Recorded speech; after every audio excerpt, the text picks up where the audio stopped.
Pediria a você que compartilhasse com o maior número possível de pessoas este conteúdo e você fizesse os seus comentários.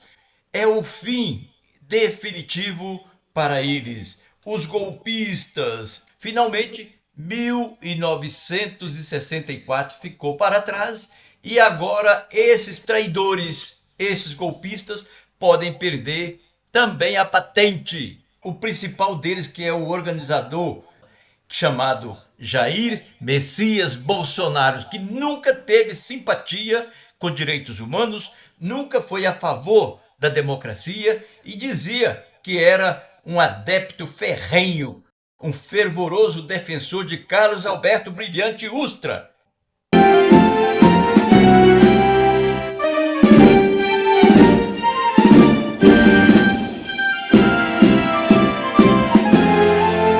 A Procuradoria-Geral da Justiça Militar irá apresentar na primeira semana de fevereiro as representações que podem resultar na perda de posto e patente de militares condenados pelo Supremo Tribunal Federal por participação na tentativa de golpe de Estado. Nesta primeira leva de ações devem ser incluídos Jair Bolsonaro, capitão reformado do Exército, os generais da reserva Walter Braga Neto, Augusto Heleno e Paulo Sérgio Nogueira, e o almirante da Marinha, Almir Garnier. Os réus foram condenados pela primeira turma do STF em setembro do ano passado. Na ocasião, apenas o tenente-coronel Mauro Cid se livrou da pena mínima para a perda das patentes. A previsão é constitucional, o famoso artigo 142, incisos 6 e 7. Inciso 6º diz: o oficial só perderá o posto patente se for julgado indigno do oficialato ou com ele incompatível por decisão de tribunal militar de caráter permanente em tempo de paz, Superior Tribunal Militar, ou em tribunal especial em tempo de guerra, quando se constitui tribunais militares.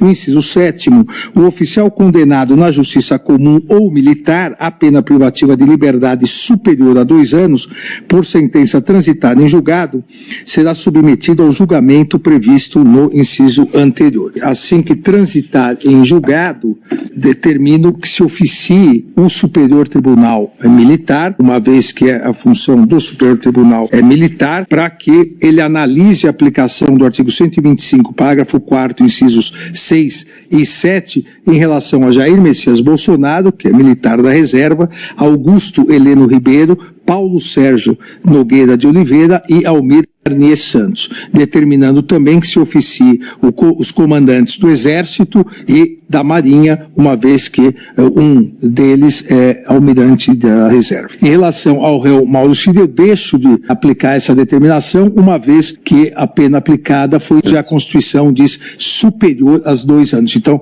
consta no meu voto, e é importante constar expressamente no acórdão, que não se aplica em relação a ele em virtude do acordo feito na colaboração premiada. Todos de acordo?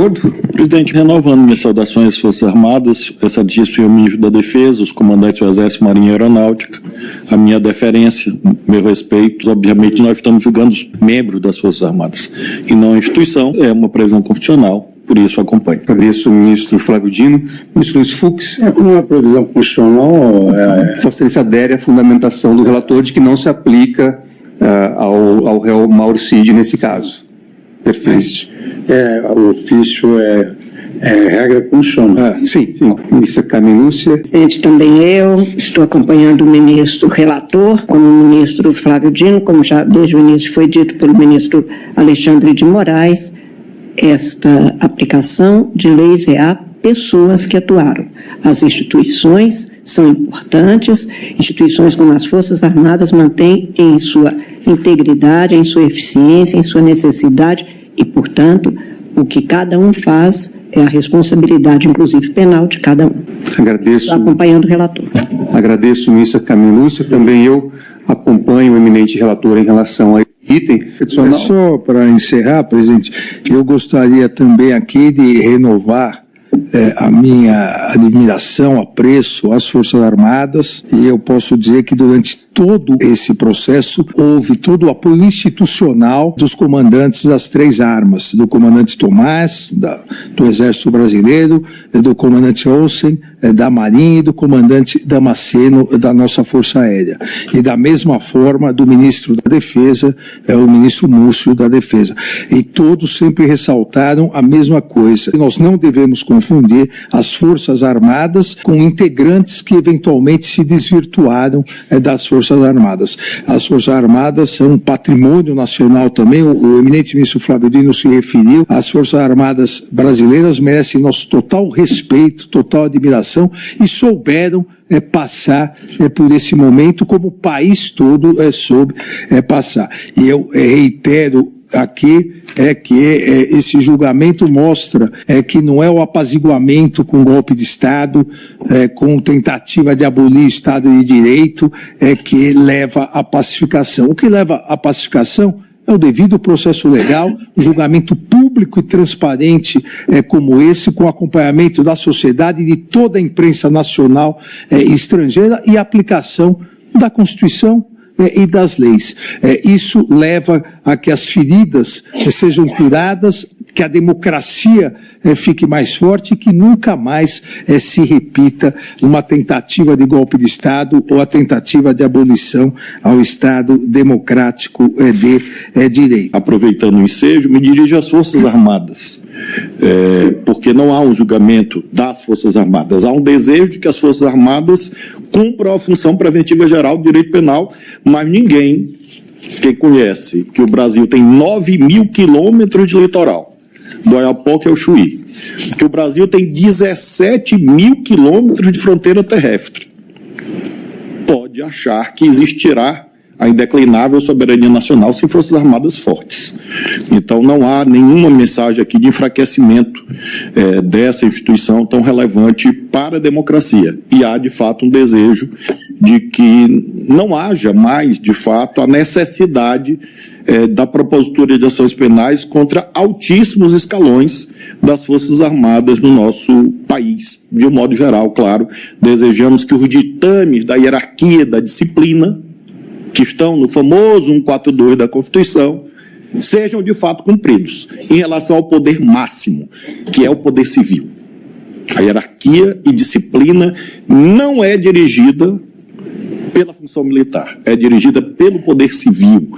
E quem diz isso é o artigo 142 da Constituição, poderes constitucionais. E é a partir dos poderes constitucionais que se estrutura a cadeia de comando e insta os conceitos de hierarquia e disciplina. Eu homenageio também, senhor presidente, o professor Dr. Paulo Gonet, titular da ação penal, o fez com caráter técnico, discrição, respeito aos direitos fundamentais e, sem dúvida, cumpriu, na minha perspectiva, muito bem o seu papel, sem histrionismo, sem virulência, mas com ponderação e assentado no parâmetro das leis. E por isso eu homenageio Vossa Excelência.